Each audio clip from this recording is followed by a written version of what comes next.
좀 더 구체적으로 이제 이재명 후보의 이제 그 기본소득 관련 공약으로 좀 들어갔으면 좋겠는데 제 기억으로는 처음에 1인당 50만 원, 1년 50만 원 얘기했다가 얼마 전에 발표한 내용을 보면 1인당 100만 원, 여기다가 청년은 100만 원 추가, 그러니까 200만 원.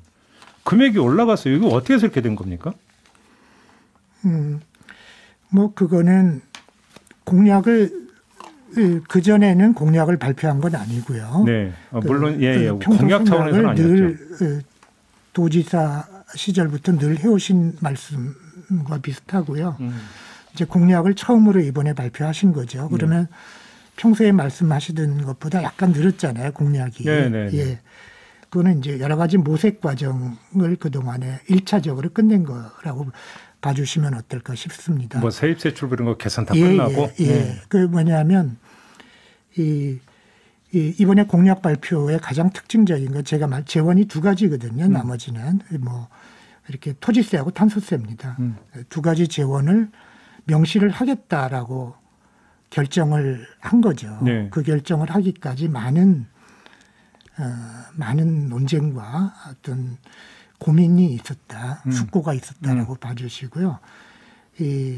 특히 이제 주변에 자문하는 많은 분들은 그런 세금 공약하면 선거 불리하다 이런 자문이 압도적으로 많았지만 네.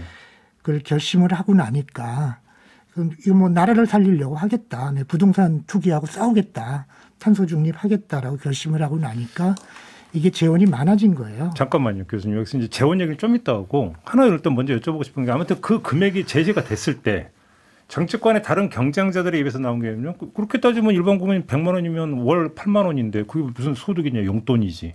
이런 얘기 나왔거든요. 어떤 말씀 주시겠어요, 이거에 대해서? 그러니까 기본소득은 토지세를 걷어가지고 토지 그 세입을 기본소득으로 나눠주는 거잖아요. 네. 그런데 기본소득으로 나눠주는 액수는 뭐 토지세를 30조 걷으면 뭐 1년에 60만 원, 한 달에 5만 원, 예, 뭐 그 정도밖에 안 되죠.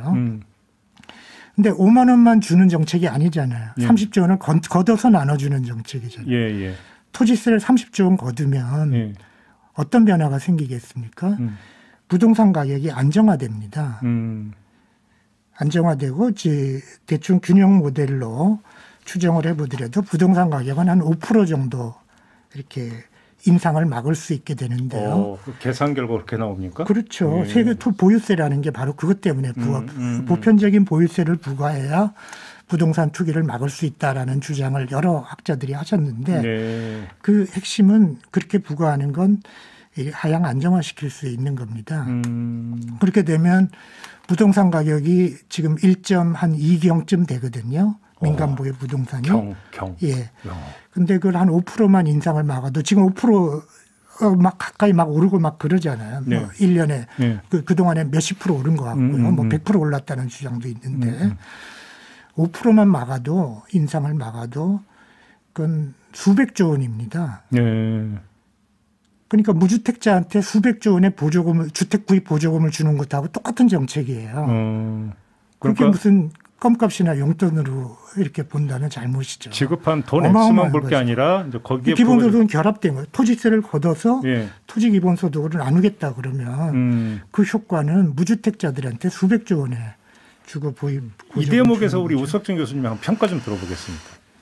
저는 제가 이제 조세를 전공하고 있는데 재정학자인데 너무 단순하게 보시는 거 아니냐. 예컨대 그 종부세가 세수가 이제 올해 한 5조 정도 되는데 노무현 정부 때 그게 제일 많이 거쳤을 때는 한 3조 정도 됐어요. 근데 그 없던 세금 만들어 가지고 3조에서 5조 걷는데도 뭐 난리가 나는 거거든요. 네. 난리가. 근데 30조 정도의 세수가 생기는 세금을 그게 도입이 되고 그게 거둘 수 있다고 생각하는 것 자체가 좀 너무 나이브하신 거 아니냐. 그리고 국민 전체의 세부담을 고려해 봤을 때 뭐 말은 이제 우리가 계산해 가지고 무슨 토지가 가치가 얼마고 여기다 과세를 얼마큼 하면은 이 정도 수입이 생긴다고 얘기는 할 수 있지만 그 자체가 사실은 제가 듣기에는 약간 꿈만 같은 얘기다. 쉽게 말해 도입이 쉽지 않을 거다 이런 말씀이시죠. 그런 일은 벌어지지 않는다. 예컨대 지금 우리가 부가가치세 같은 경우 한 7, 80조 좀 세수가 있는데 지금 10%거든요. 네. 근데 1977년도에 도입해 가지고 13%로 도입했는데 그때도 저항이 있어가지고 10%로 경감시켜서 적용한 거가 지금 OECD 평균은 19%에서 20%까지 가 있는데 우리는 단 1%포인트도 못 바꾸는 거거든요. 예. 이런 국민적인 이런 그 조세에 대한 인식을 고려해 봤을 때 30조의 세수가 어떤 과세 돈이 나온다. 저는 이게 가능할 것 같지가 않거든요. 생각은 해볼 수는 있을 거예요. 근데 여러 가지 우리나라 그 법적 체계들 네. 그리고 또 행정 체계들 고려해 봤을 때 저는 좀 어려울 것 같다. 어떤 말씀 주시겠어요, 강남 교수님? 예, 많은 분들이 어렵다고 이야기를 하시니까 이렇게 많은 고민이 끝까지 있었던 거죠.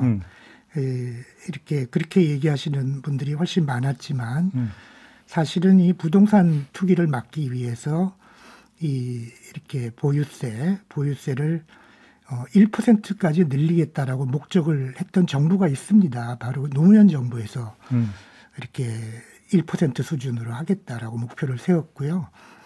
우리가 지금 목표로 세우는 거는 0.5% 정도입니다. 더 추가하는 부분이.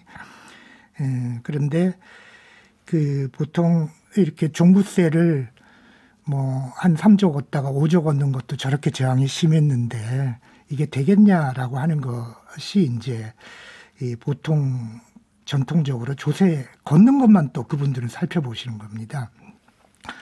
근데 우리는 걷은 걸 사람들한테 다시 드리거든요. 네. 다시 드리면 예를 들어서 국민들에게 이렇게 질문을 하는 거죠. 당신은 재산세를 가령 0.5% 더 내야 되니까 토지분에 대해서 건물은 빠지니까요. 토지에 대해서 0.5% 더 내면 당신은 가령 50만 원 더 내게 된다. 50만 원 더 내게 되는데 토지 배당으로 1인당 60만 원씩 받는다. 그러면 당신 식구가 3명이니까 예를 들면 180만 원 받고 50만 원 더 내는 거거든요. 계산법이 그렇게 된다? 그렇죠. 그러면 당신은 50만 원 실제로 낼 필요 없다. 세금고지서가 내라고 나가지 않아요. 50만 원이고 받을 돈이 얼마다. 그럼 당신 통장번호를 알려주면 차액을 쏴드리겠다 그러는 거거든요. 그런 식으로 설계를 해서 이 부동산 투기 모두가 불가능하다고 생각하는 이 부동산 투기와 정면으로 승부를 보겠다라는 공약입니다. 그래서 근데 교수님 죄송한데요. 근데 그런 노법이라면 모든 세금은 전부 다 국민을 위해서 쓰이는 걸 전제로 해서 걷어지는 거 아닙니까? 그러면 이런 논리에 따르면 조세 제한은 나올 수가 없는 거잖아요. 논리상으로는. 모든 세금은 모든 국민을 위해서 골고루 쓰여지지 않는 경우가 있죠. 그런 차이가 있다? 예를 들어서 부자한테 걷어서 가난한 사람만 위해서 쓰는 것도 필요하고요. 네.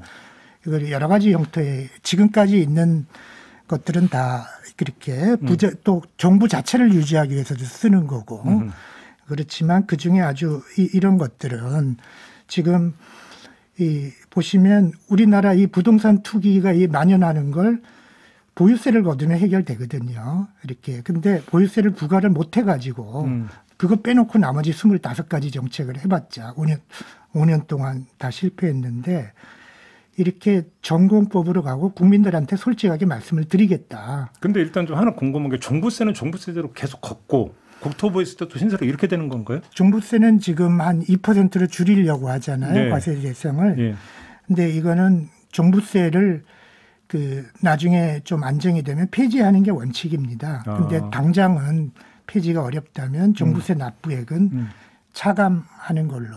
근데 그러면 종부세를 내는 2%만 한정을 하면 그 사람들한테는 재산세 내고 종부세 내고 또 국토부에서 내고 이렇게 되는 거잖아요. 그 저항이 있지 않겠습니까? 차감한다니까요. 차감한다? 예. 종부세 납부액은 차감해 드립니다. 그렇게 차감해 준다? 예. 그다음에 재산세 납부액도 토지분을 계산해서 차감해 드리도록. 예. 두 가지 방법이 있습니다. 추가하는 방법이 있고 추가된 액수를 걷어서 이걸 차감해 드리는 방법이 있고.